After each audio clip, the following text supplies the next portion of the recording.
Good morning students. माझे नाव श्रीकांत येळे आणि मी आज तुमच्यासाठी मॅथमॅटिक्सचा सर्वात इम्पॉर्टंट चॅप्टर आणि नवीन चॅप्टर घेऊन आलेलो आहे. त्याचं नाव आहे ट्रिग्नोमेट्री. तर आज सगळ्यात पहिल्यांदा बघणार आहे आपण ट्रिग्नोमेट्री म्हणजे काय, या नावाचा अर्थ काय आहे. कारण हा पूर्णपणे नवीन चॅप्टर आहे सगळ्यांसाठी, त्यामुळे प्रत्येक गोष्ट आपल्याला माहिती पाहिजे त्याच्याबद्दलची. तर शब्दाचा अर्थ काय, त्याच्यातले कन्सेप्ट काय हे सगळ्यांनी समजून घ्यायचं आहे. आणि चॅप्टर शिकल्यानंतर आज तुम्हाला कळून जाईल की ट्रिग्नोमेट्रीला जे सर्वजण आतापर्यंत सगळेजण घाबरत होते ते घाबरणार नाही कोणीच. कारण सर्वात सोपा चॅप्टर आहे हा, जर तुम्ही व्यवस्थित समजून घेतला तर. आणि त्यामुळे काय होईल, तुमची जर या ट्रिग्नोमेट्री बद्दलची भीती निघून गेली तर 11वी मध्ये तुम्हाला अजिबात सुद्धा भीती वाटणार नाही ट्रिग्नोमेट्री. आणि ट्रिग्नोमेट्री ह्या 11वी मध्ये भरपूर जास्त प्रमाणात विचारलं जातं. त्यामुळं 10वी मध्येच आपल्याला ट्रिग्नोमेट्री हा विषय एकदम परफेक्ट करायचा आहे. ट्रिग्नोमेट्री हा विषय म्हटलं मी कारण हा एक टॉपिक नाही तर पूर्णपणे एक ब्रांच आहे मॅथमॅटिक्सची. म्हणून ट्रिग्नोमेट्रीला आपण एक बेसिक मध्येच एक मस्त वाला रिव्ह्यू घेऊया, मस्त वाला त्याचे कन्सेप्ट समजून घेऊया. ठीक आहे मुलांना, तर आपण चालू करूया ट्रिग्नोमेट्री म्हणजे काय.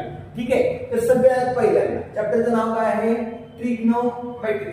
तर आता बघा तुम्ही, तर सगळ्यात पहिल्यांदा या नावामध्ये पहिल्यांदा काय दिसते आपल्याला, ट्राय. ट्राय म्हणजे काय, तर ट्राय म्हणजे काय, तर 3 बाजू असलेला म्हणजे 3 और 3. ट्राय म्हणजे काय, 3. बरोबर. आता पुढे ग्लो, गोलो किंवा गोलो म्हणा तुम्ही. गोलो म्हणजे काय, बाजू असलेला, साइड. और मेट्री म्हणजे काय, म्हणजे एकाच ट्रिग्नोमेट्री शब्दाचे आपण 3 वेगवेगळे शब्द केले. ट्राय म्हणजे 3, गोलो म्हणजे साइड्स आणि मेट्री म्हणजे काय, तर मेजरमेंट. ओके, तर आता बघूया आपण एकाच अर्थ काय होतोय. तर 3 साइड असलेली कोणतीही फिगर असू दे तर त्याचं आपल्याला मेजरमेंट करायचं. आता आपल्याला सगळ्यांना माहिती, मुलांना सांगा कोणती फिगर असते त्याचं नाव काय असतं. 3 साइड असलेल्या फिगरचं सगळ्यांना माहिती आपल्याला, तर काय नाव आहे त्याचं, ट्रायंगल. सगळ्यांना माहिती आपल्याला ट्रायंगल. म्हणजे आपण ट्रिग्नोमेट्री मध्ये काय बघणार आहोत, ट्रायंगल बद्दल माहिती बघणार आहे, ट्रायंगलची मेजरमेंट करणार आहे. म्हणजे काय, तर measurement of triangle. Measurement of triangle. Okay, तर थोडक्यात काय अर्थ आहे, तर आपल्याला ट्रायंगलचं मेजरमेंट करायचंय. म्हणजे काय, तर ट्रायंगलचं मेजरमेंट करायचं म्हणजे ट्रायंगल मध्ये असतं काय रे, एक तर असतात साइड्स, नाहीतर दुसरं काय असतं ट्रायंगल मध्ये, अँगल्स. बरोबर. ओके, समजलं मित्रांनो. तर आता बघा तुम्ही, आपल्याला ट्रायंगलची मेजरमेंट करायची, त्याच्यामध्ये काय असतात, साइड्स असतात, अँगल्स असतात. बरोबर आहे. तर आता यांची मेजरमेंट करायची. आता तुम्ही म्हणाल स्टुडंट्स की आम्हाला तर माहिती आहे अँगलची तिन्ही बाजूंची बेरीज 180 डिग्री असते. Sum of all the angles of the triangle is 180 degree. हे तुम्हाला माहिती आहे ऑलरेडी, सर आम्हाला माहिती म्हणणार. परत साइडच्या बद्दल तुम्ही म्हणाल पायथागोरस थेरम माहिती आहे आम्हाला. 2 साइड दिल्या असतील तर तिसरी साइड आपण काढू शकतो, म्हणजे हायपोटेनियस. आणि 2 साइड त्यापैकी कोणतेही 2 साइड दिले असतील तर तुम्हाला तिसरी साइड फाइंड आउट करता येते. मग तुम्ही म्हणाल वेगळ्यापणे ट्रिग्नोमेट्रीमध्ये काय शिकणार आहे, आम्ही तर साइड्सच्या बद्दल पायथागोरस शिकलोय आणि अँगल बद्दल आम्हाला माहितीच आहे की तिन्ही अँगलची बेरीज 180 आहे. तर मग आता वेगळं काय आपण अँगल मध्ये शिकणार आहे. तर आता बघूया सिंपल गोष्ट या साइड्स बद्दल. आता आपण हे म्हणतो काय, आपण पायथागोरस माहिती आपल्याला साइड्स बद्दल. बरोबर आहे, पायथागोरस थेरम माहिती आहे आपल्याला. ओके, तर याच्यामध्ये काय असतंय पायथागोरस मध्ये, तर पायथागोरस मध्ये आपण काय शिकलो की कोणताही राईट अँगल ट्रायंगल असेल, राईट अँगल ट्रायंगल, सपोज हा ए बी आणि सी. राईट अँगल ट्रायंगल म्हणजे काय, राईट अँगल म्हणजे काय, तर एक अँगल 90 डिग्री असतो त्या ट्रायंगल मधला. तर इथं कोणता डिग्री आहे, कोणता अँगल 90 डिग्री आहे, दॅट इज अँगल बी. बरोबर आहे. तर याला म्हणतो आपण राईट अँगल ट्रायंगल. तर या राईट अँगलच्या समोरची बाजू जी असते, समोरची बाजू त्याला आपण म्हणतो हायपोटेनियस. बरोबर आहे. ओके, किंवा सर्वात मोठी ट्रायंगलची बाजू असेल त्याला आपण म्हणतो हायपोटेनियस, बरोबर. तर या हायपोटेनियस आपण फाइंड आउट करू शकतो जर आपल्याला या दोन बाजू माहिती असतील तर, बरोबर आहे. तर म्हणजे दोन साइड दिल्या असतील तर तिसरी साइड आपण काढू शकतो पायथागोरसने. हे तर आपण शिकलोय ऑलरेडी.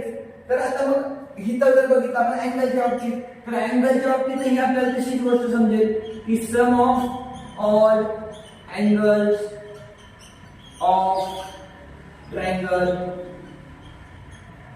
इज 180, बरोबर आहे.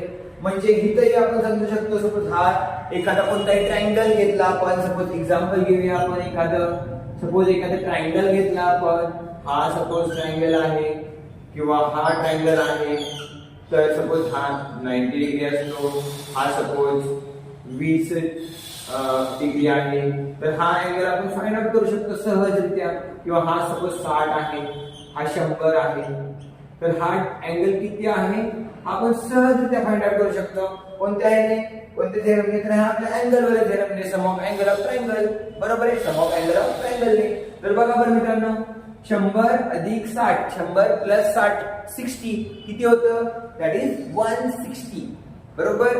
तो 100 प्लस 60 मीन्स 160. सो हा अँगल किती आहे मित्रांनो? तर 180 डिग्री मायनस 160 डिग्री म्हणजे 20 डिग्री येईल फक्त. This angle will be 20 degree. Let's suppose this is A, this is B, this is C. So angle C किती येईल मित्रांनो? 20 degree only. आता याच्यामध्ये सपोज हा P Q R म्हटला आपण, तर आपल्याला माहिती आहे angle P plus angle Q plus angle R is equal to किती असतं? 180 डिग्री, बरोबर आहे. त्यातला अँगल P आपल्याला माहिती आहे 20 डिग्री आहे. अँगल Q किती आहे आपल्याला माहिती आहे 90 डिग्री आहे. अँगल R किती आहे माहिती नाहीये. आता यांचे सपोज व्हॅल्यू पुट केली आणि R ची व्हॅल्यू काढली असं, तर R आपल्याला किती मिळेल? 20 प्लस 90 किती येतं? 110 plus angle R is equal to काय आलं? 180 डिग्री, बरोबर आहे. मग हा 110 इकडे जाईल, बरोबर आहे. आपल्याला जर R फाइंड करायचं तर angle R is equal to काय येईल? 180 डिग्री मायनस 110, बरोबर. So angle R is equal to 70 degree. Okay. तर आपण काय बघतोय मित्रांनो? आता तुम्ही म्हणाल सर आम्हाला हे तर सगळ्या गोष्टी माहिती आहेत, त्याच का सांगताय बरं तुम्ही? याच्यात ट्रिग्नोमेट्रीचा काय संबंध आहे?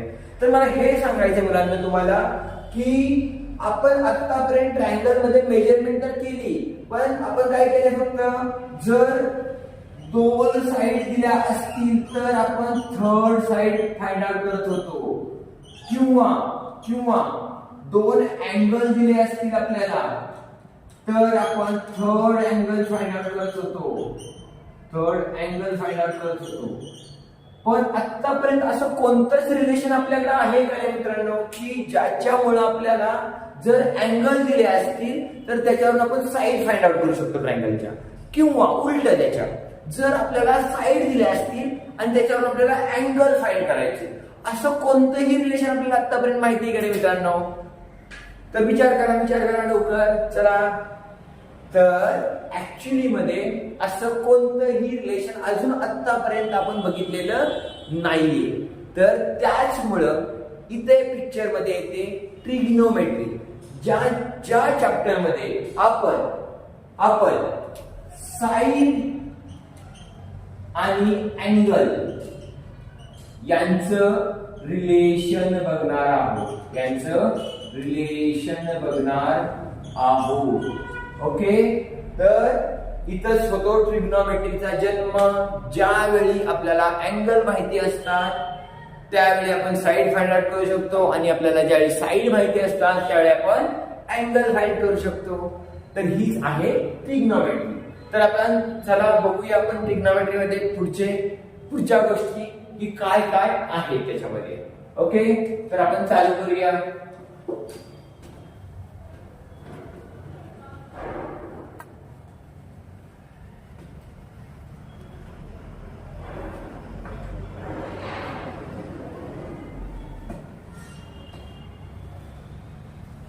ओके. तर सगळ्यात पहिल्यांदा आपण ट्रायंगलचं मेजरमेंट करणार आहे हे बोललो मी तुम्हाला, बरोबर आहे. तर सगळ्यात सोपा ट्रायंगल कोणता असतो आपल्याला? सगळ्यात सोपा ट्रायंगल म्हणजे ज्याचे आपण मेजरमेंट इझिली करू शकतो, ज्याला आपल्याला पायथागोरसचा थेरम लावू शकतो आपण आणि सम ऑफ अँगलचं पण थेरम लावू शकतो. असं कोणतं आहे आपल्याला ट्रायंगल आपल्याकडे? तर आपण घेऊया right angle triangle. Let suppose आपण घेऊया ट्रायंगल ABC. ट्रायंगल ABC त्यातला हा अँगल B असेल 90 डिग्री म्हणजे राईट अँगल ट्रायंगल. म्हणजे हा जो ट्रायंगल ABC आहे एक right angle triangle. Right angle triangle. Okay, ABC is right angle triangle. Right angle triangle म्हणजे काय? तर ज्या ट्रायंगलच्या मध्ये एक अँगल हा 90 डिग्री असतो त्याला आपण म्हणतो राईट अँगल ट्रायंगल, बरोबर आहे. तर या राईट अँगल ट्रायंगल मध्ये आपण एक एक गोष्ट बघूया. आपण सपोज ही गोष्ट ह्या अँगल आहे 90 डिग्री, बरोबर आहे. आता हा जो दुसरा अँगल आहे हा अँगल C, तर हा अँगल आपल्याला माहिती नाहीये, बरोबर आहे. तर या अँगल आपण काय म्हणणार?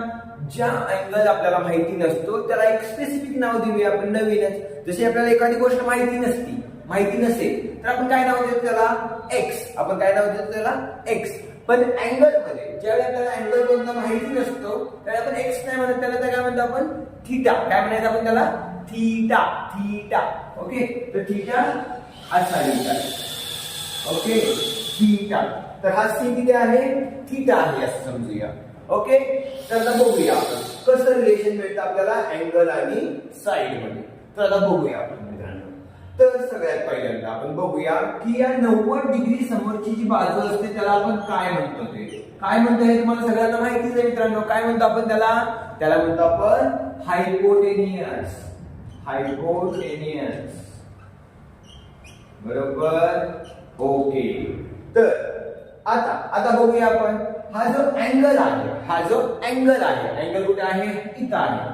तर या अँगलच्या समोरची बाजू म्हणजे हा जर बघत असेल तर असं समोर इकडे बघणार तो, बरोबर आहे.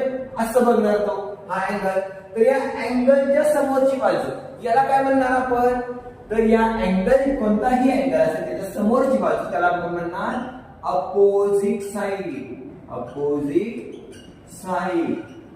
आणि या अँगलच्या शेजारची जी बाजू असते, शेजारची म्हणजे इथल्या इथं शेजारी लागून, तर हा तर हायपोटेनियस आहे म्हणजे राहिली कोणती? ही बाजू. तर या बाजूला आपण म्हणतो ऍडजसंट साइड. तर ह्या तिन्ही गोष्टी कळल्या तुम्हाला की हायपोटेनियस काय आहे? तर 90 डिग्रीच्या समोरची बाजू. अपोजिट साइड काय आहे? तर अँगलच्या समोरची बाजू. आणि ऍडजसंट काय साइड आहे? तर अँगलच्या कडेची बाजू म्हणजे त्याला म्हणतो आपण ऍडजसंट साइड. तर मित्रांनो कळालं तुम्हाला हे तिन्ही गोष्टी काय आहेत ते. तर आता आपण बघूया की रिलेशन बिटवीन काय आहे साइड आणि अँगल मधलं, बरोबर. तर आता बघूया आपण व्यवस्थितपणे. तर आता सगळ्यात पहिल्यांदा हे ट्रिग्नोमेट्री मध्ये ज्यावेळी रिलेशन काढलं गेलं त्यावेळी 6 रेशो बनवले गेले. किती रेशो बनवले गेले? 6. अँगल आणि साइड मधले रिलेशनचे 6 रेशो बनवले. हे तुम्हाला सगळ्यात इम्पॉर्टंटली लक्षात ठेवायचे. किती रेशो बनवले गेले? 6 रेशो बनवले गेले. फक्त आणि फक्त 6 रेशो.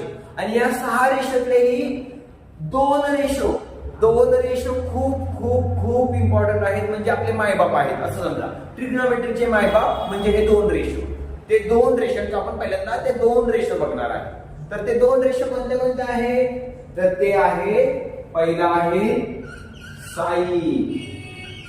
साइन आणि दुसरा आहे कॉस. तर हे 2 रेशो बघणार आहे आपण. सगळ्यात महत्वाचे याच्या ट्रिग्नोमेट्री मधले मायबाप रेशो ज्याच्यावरून आपण सगळ्या बाकीचे रेशोज फाइंड आउट करू शकतो. म्हणून सगळ्यात पहिल्यांदा हेच 2 रेशो साइन आणि कॉस हेच 2 रेशोवर कॉन्सन्ट्रेशन करायचं.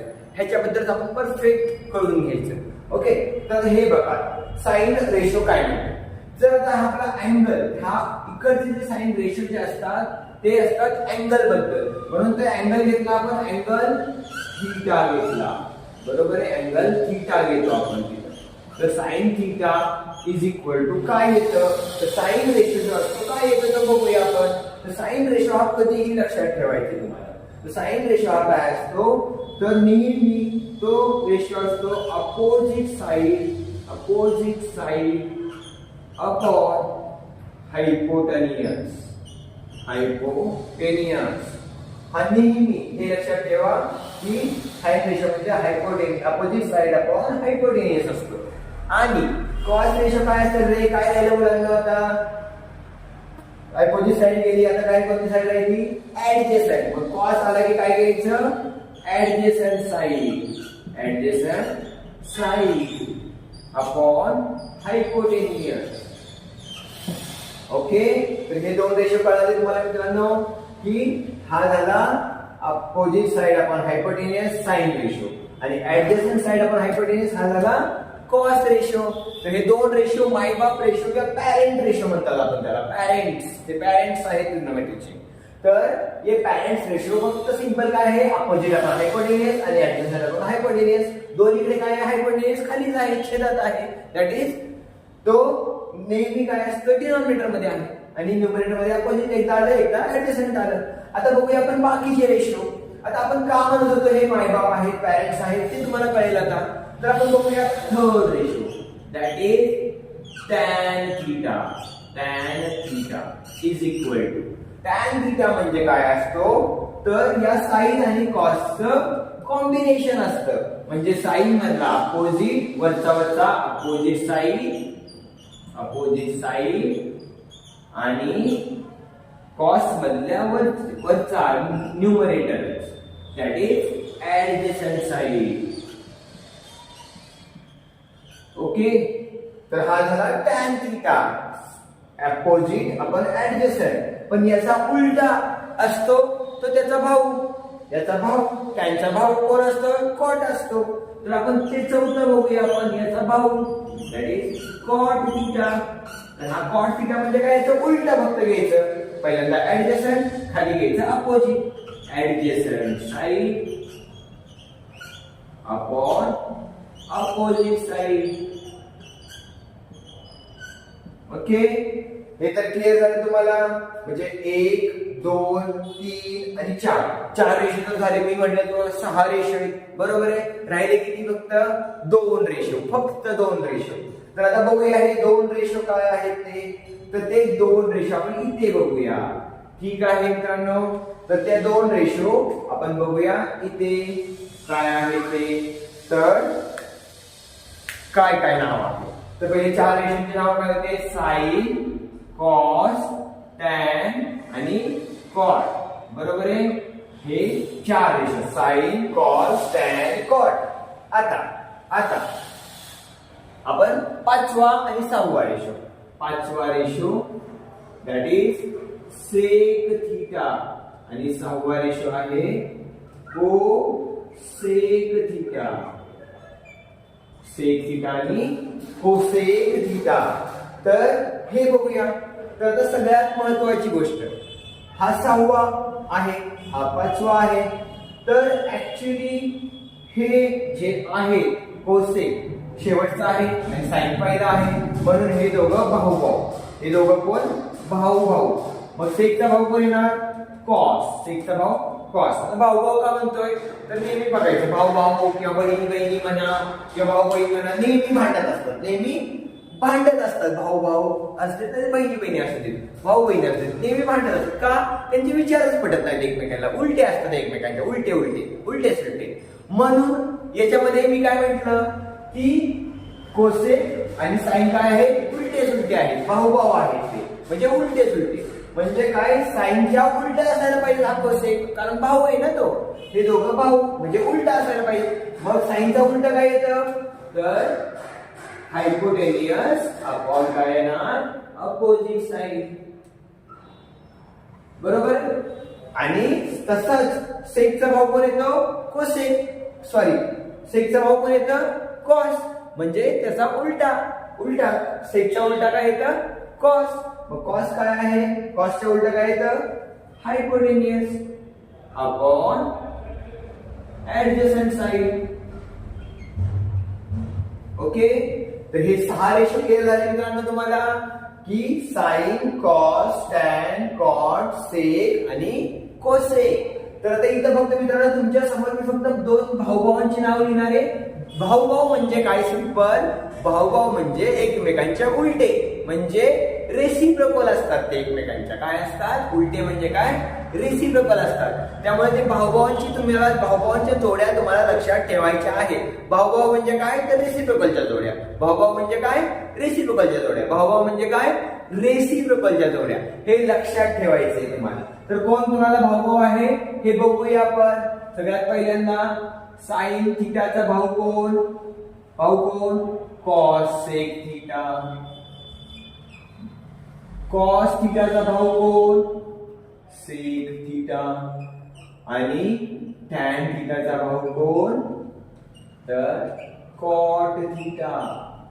तर हे भाऊ आहेत एकमेकांचे. म्हणजे भाऊ आहेत म्हणजे काय? थोडक्यात ते रेसिप्रोकल आहेत एकमेकांचे. म्हणजेच आपण असंही लिहू शकतो त्यांच्यासाठी की साइन थिटा बरोबर 1 कोसेक थिटा.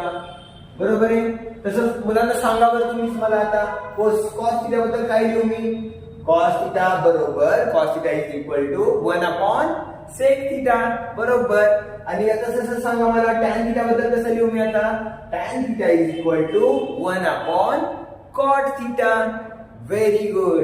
तर तुम्हाला आता कळलंय सगळ्याच गोष्टी. रेसिप्रोकल म्हणजे भाऊभाव कोण आहेत, बाकीचे हे रेशो काय आहे, आणि इथं सगळ्यात पहिल्यांदा आपल्याला आज कळलेलं आहे की अँगल आणि साइड यांच्यामध्ये काहीतरी रिलेशन आहे. अँगल वरून आपण साइड फाइंड आउट करू शकतो आणि साइड वरून अँगल फाइंड आउट करू शकतो. कारण याच्या आधी आपल्याला आतापर्यंत फक्त एवढंच माहिती होतं, साइड दिले असतील तर साइड फाइंड करणे आणि अँगल दिले असतील तर अँगल फाइंड करणे. पण ट्रिग्नोमेट्री मध्ये आज आपण शिकलो की अँगल दिले असतील तरी आपण साइड फाइंड आउट करू शकतो किंवा साइड दिले असतील तर अँगल पण फाइंड आउट करू शकतो. तर नक्कीच तुम्हाला गोष्टी क्लिअर झाल्या असतील ट्रिग्नोमेट्री मध्ये, की ट्रिग्नोमेट्री मध्ये फक्त हे 6 रेशो जर ज्याला येत असतील त्याला पूर्ण ट्रिग्नोमेट्री येणार. सगळ्यात महत्वाचा चॅप्टर आणि जो सगळ्यांना अवघड वाटतो बहुतेक, तर त्यांना ही सोपं वाटणार. फक्त या 6 रेशो तुम्हाला माहिती करून घ्यायचे, पाठ करायचे आहेत किंवा लक्षात ठेवायचे. लक्षात ठेवण्यापेक्षा मी म्हणतो तुम्ही जेवढी प्रॅक्टिस कराल ना ते आपोआपच लक्षात होऊन जातं. आपल्याला लक्षात ठेवायची, पाठ करायची गरज पडत नाही. ज्यावेळी तुम्ही लिहिता, प्रॅक्टिस करता, सोडवता, त्यावेळी आपोआपच तुमचं ते पाठांतर होऊन जातं. तर आजच्या टॉपिक बद्दल आपण आज इथेच थांबूया. तर आपण नेक्स्ट टाइम पुढचा टॉपिक घेऊया. तुम्हाला सगळ्या गोष्टी समजल्या असतीलच. जर नसतील समजल्या, काही असतील डाऊट असतील तर तुम्ही बिनधास्तपणे विचारू शकता. आपण पुन्हा एकदा त्याच्यावर एक्सप्लेनेशन देऊ शकतो. काहीच प्रॉब्लेम नाही. तुम्हाला काही जरी डाऊट असेल, कोणतीही गोष्टी शंका असतील तर तुम्ही विचारू शकता याच्यामध्ये. ओके, ठीक आहे. तर थँक्यू सो मच तुम्ही कॉपरेट केल्याबद्दल.